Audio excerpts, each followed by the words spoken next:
Hey,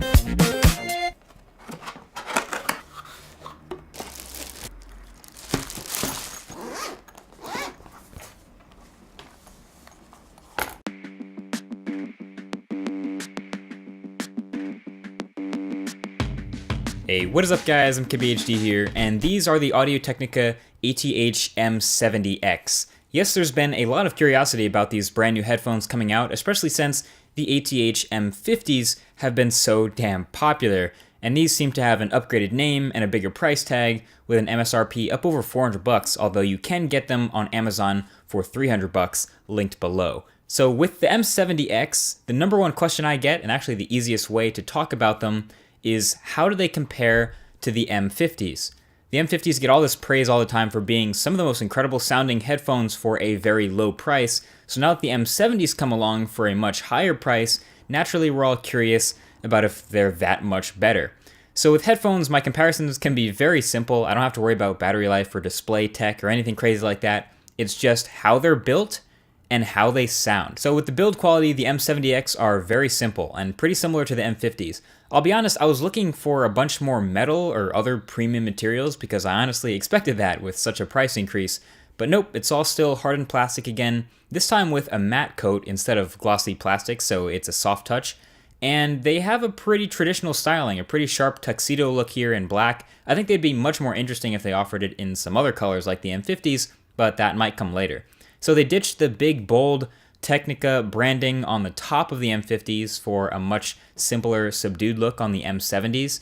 But this band here is still very flexible. It will suit all sorts of head sizes, although now it is actually only padded in the middle where it actually touches your head. And overall, the headphones are just actually a lot lighter. This makes them more comfortable to wear for longer periods of time. I actually know that was a pretty big complaint about the M50s, that they were a little bit too tight. The M70s still have a fantastic seal with even softer ear cups and cushions all around them, but they sit a little bit lighter on your head now. The only one notable difference here with the M70s is that they don't fold anymore. So if you remember the M50s, those could fold up right on and just fit in like a little travel bag with about half the footprint of being fully expanded.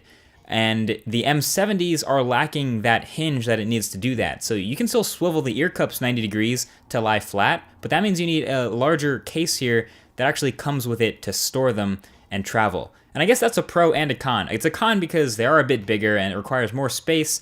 They don't fit into quite as small of a bag, but it is a really nice case that it comes with. It's a high quality hard shell with padding on the inside and this soft matte finish on the outside that's pretty pleasant to hold. So it's free and it comes with it and everything. So that's great. Now you also get an additional cable bag on the inside too. I didn't use it that much since I really only used the one coiled cable, but the M70s do come with 3 cables. So it has the 2-meter long short straight cable, a 3-meter long straight cable, and a 3-meter long coiled cable.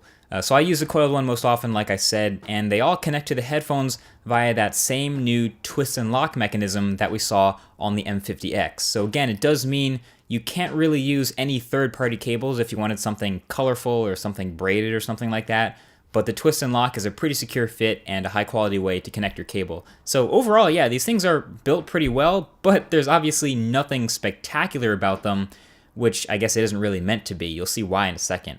But of course, the most interesting part is how they sound. So I did a lot of listening. I don't know if I believe in the whole burning in headphones or anything, but I've had these for about a week now, and I've been doing plenty of listening, mostly to music, lots of it on Spotify on my phone, but then also plugged into the DAC on my computer and had to listen to some higher quality audio files there, including actually mixing the last video I did, which was the Dell tablet review. And the bottom line about the sound is this. These are studio monitors, like for real. So that means they have a very neutral sound signature, which is what you want if you're monitoring or mixing audio.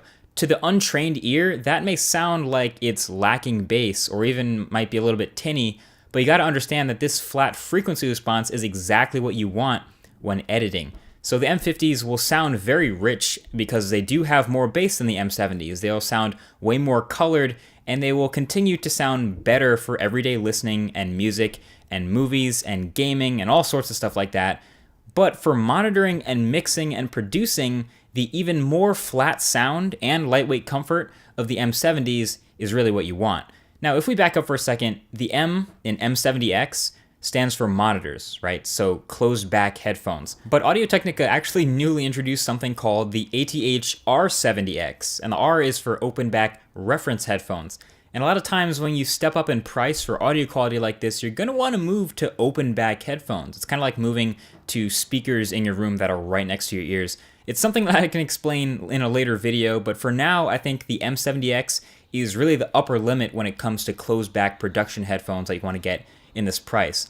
If you've bought the M50s or the M50X already, no need to worry. I'm gonna continue using and recommending them in their ridiculously awesome price bracket for their rich, clear sound. I use them all the time for traveling and listening, but for production headphones, I say for the price, the M70s are starting to compete with some open back headphones, but if you absolutely must have closed back monitors, can't go wrong with these. So there you go, that's the Audio-Technica ATH-M70X and a recap of the M50X. Thank you for watching, and I'll talk to you guys in the next one. Peace.